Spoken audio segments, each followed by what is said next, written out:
Assalamualaikum warahmatullahi wabarakatuh. Perkenalkan, nama saya Muhammad Rizal Hafiz dari jurusan Digital Bisnis non reguler. Di sini saya akan menjelaskan sedikit materi di mata kuliah studi kelanjutan bisnis. Langsung saja kita masuk ke yang pertama, itu ada fungsi manajemen dibagi menjadi 4, yaitu perencanaan atau bisa disebut planning, lalu ada keorganisasian, penggerakan, dan pengendalian. Kita langsung masuk ke perencanaan atau planning adalah suatu perencanaan usaha yang direncanakan dan bertujuan untuk memenuhi kebutuhan barang atau jasa yang diinginkan. Nah, itulah planning atau perencanaan.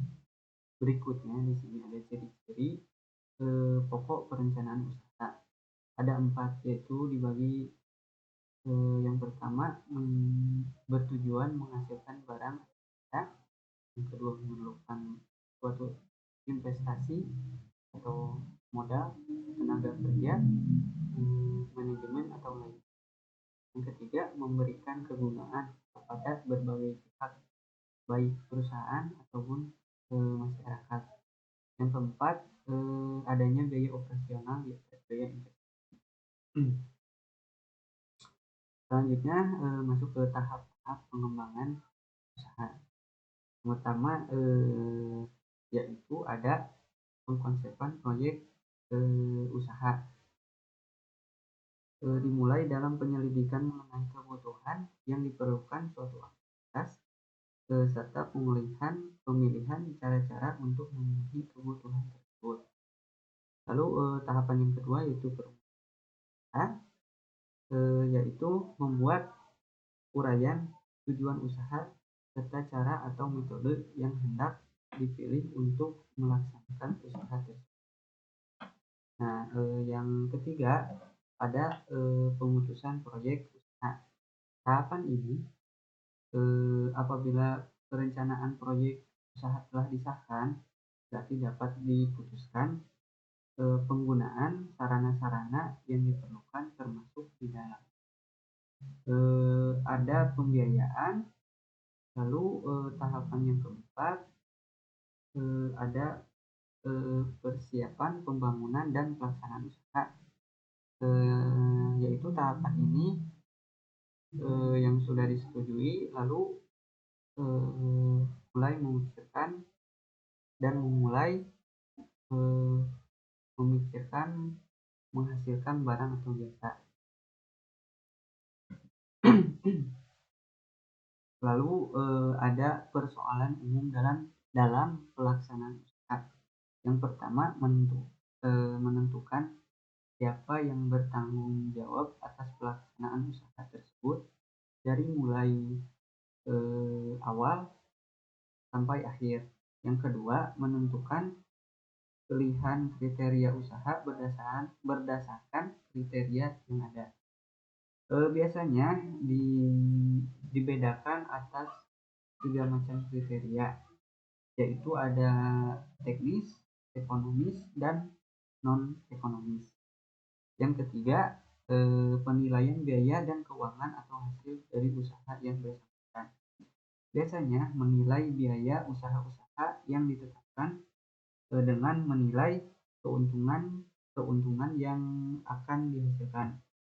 Yang keempat ada penilaian asumsi dasar pendirian usaha, dan yang terakhir kelima ada pengetahuan atas semua alternatif untuk mewujudkan tujuan yang dihendaki oleh usaha tersebut. Lalu kita masuk ke perorganisasian atau yang disebut juga sebagai organizing. Perorganisasian adalah pengaturan setelah adanya plan atau rencana.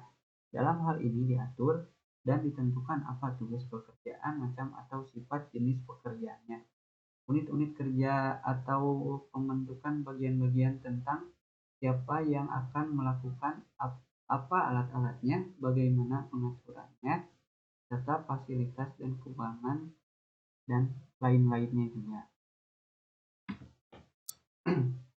Ada dua kegiatan dalam organisasi, yaitu yang pertama menentukan bentuk struktur organisasi perusahaan yang harus disesuaikan dengan kegiatan yang dijalani oleh perusahaan. Pimpinan perusahaan harus membuat struktur organisasi terbaik untuk menjalankan kegiatan ke arah pencapaian tujuan yang telah ditentukan. Yang kedua yaitu ada menentukan wewenang, tugas, dan tanggung jawab. Setiap orang yang bekerja di perusahaan, terutama para manajernya, organisasi ini harus efektif, sumber daya manusia dan sumber daya materinya menyebabkan meningkatnya produktivitas. Hal ini tersebut dinamakan juga sebagai sinergisme. Nah, ya, sinergisme. Lalu masuk ke proses perorganisasian, ada 5, yaitu melaksanakan refleksi atau tujuan, lalu menetapkan tugas-tugas pokok, lalu membagi tugas-tugas pokok, terus mengalokasikan sumber daya, yang terakhir mengevaluasi hasil.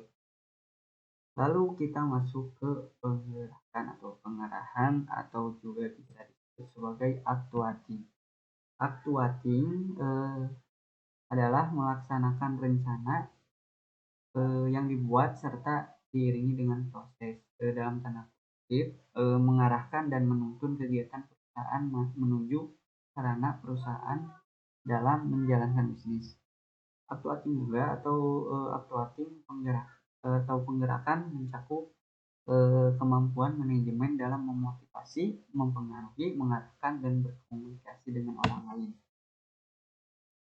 Lalu ada pengendalian atau juga controlling. Pengendalian menurut Narutama tahun 2004, pengendalian sangat penting agar kita dapat mengetahui cara bisnis kita ke arah yang benar dan jelas, serta bagaimana cara mempertahankan bisnis kita tetap bertahan di persaingan bisnis. Lalu ada unsur sistem pengendalian internal, ada struktur organisasi, ada praktik yang sehat, sistem otoritas dan prosedur pencatatan, serta karyawan yang mampu melaksanakan tugasnya. Lalu di sini ada aktivitas pengendalian, dibagi dua, yaitu efisiensi kebijakan yang tepat dan prosedur yang diperlukan sehubungan dengan masing-masing kegiatan entitas. Lalu ada juga yang kedua, aktivitas pengendalian yang diidentifikasi diterapkan secara tepat. Sekian dari saya, mohon maaf kesalahan, itu materi yang saya jelaskan sedikit dan lebihnya mohon dimaafkan. Terima kasih. Wassalamualaikum warahmatullahi wabarakatuh.